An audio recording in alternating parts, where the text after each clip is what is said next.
Hey smartphone photographers, I'm Alaskan photographer Jeff Schultz, and I'm going to show you a very simple way to create a cool and fun group photo where your friends appear twice in the frame. Today we're going to use the Panoramic or Pano mode, which is already installed on any recent smartphone you may have. If you've never used the Pano mode, don't worry. I'll teach you where to find it and how easy it is, and I'm sure you'll end up using Pano mode for a lot of your photography. So first, if you don't already know it, I'm going to show you how to find and use the Pano mode. If you already know how to use it, feel free to skip this part to like 2 more minutes. Look for the Pano mode, spelled P-A-N-O, in the camera app. You can find yours in the photo app mode where you'd select video, photo, or slow motion, etc. And here's how the Pano mode works. This is an iPhone 11, but it works on any iPhone or smartphone the same way. First off, it only works in the vertical or portrait orientation, so you have to have the phone up and down. And making a pano is like making a video, panning from one side to the other in the direction of this arrow.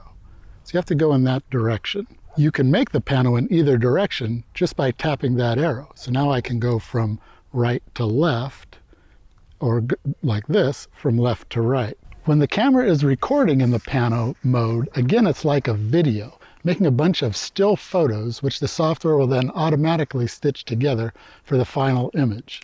I find it the best practice to move the camera nice and slow and steady. And you'll notice that there's a frame within a frame right here. Be sure to look at the smaller frame because it is slightly cropping off the top and bottom from what you see in your big frame. Be sure to plan how you want the final image to look first. Remember, it's a panoramic photo, long and skinny, but it can be as long or short as you want it to be. Here's 2 examples. Here's a real long image, and here's more of a medium shorter image.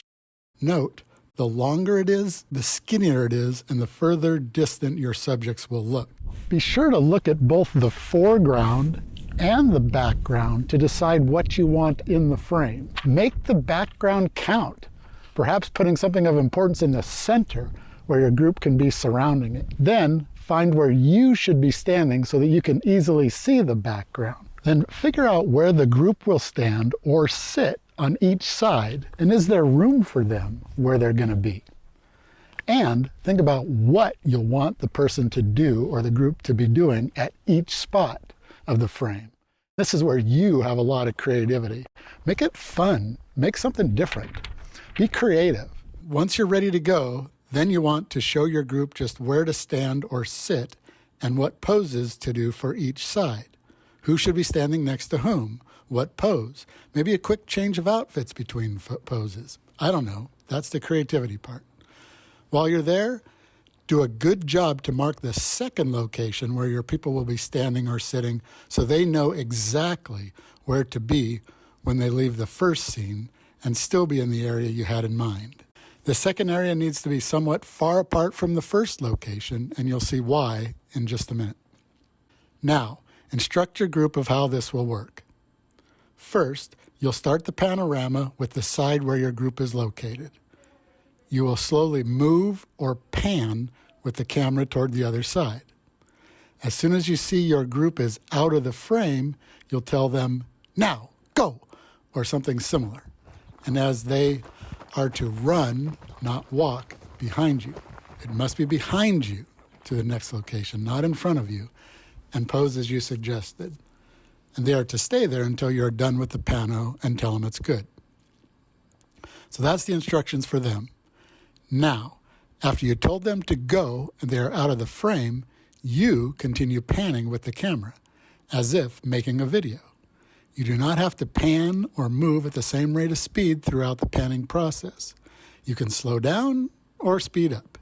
I find it best, though, once my group is out of the frame and running, to go really, really slow to give them enough time to get into the frame and pose. It's best to not actually stop panning or the photos will be jumpy and overlap too much. Keep the camera moving slightly beyond where your group is at. And then press the stop button and the camera does the magic and you have a cool, fun photo of the group. Now, a caution. If a subject moves while still in the frame, you'll see something like this with an appendage cut off or the background coming through body parts or some such. So there you go. Now you're ready to shoot your first double image panorama photo. I hope you enjoyed that. But first, before you do anything with doing this photo or any others with your iPhone or smartphone, be sure you clean the lens. That's the biggest deal here. A lot of people don't understand that. We always, using our phones, we get grease on it from our fingers. Our fingers always have oil on it. So just be sure you wipe it down, ideally with a soft cloth, but you can use your shirt as well. Just clean it and it'll be much better. And remember, a panorama photo is just like any other still picture. You can put it on social media, you can make prints of it, send it to your friends, do whatever.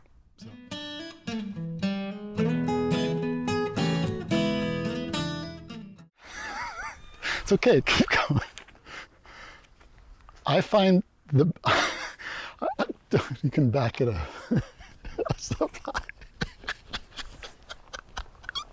bunch of rookies.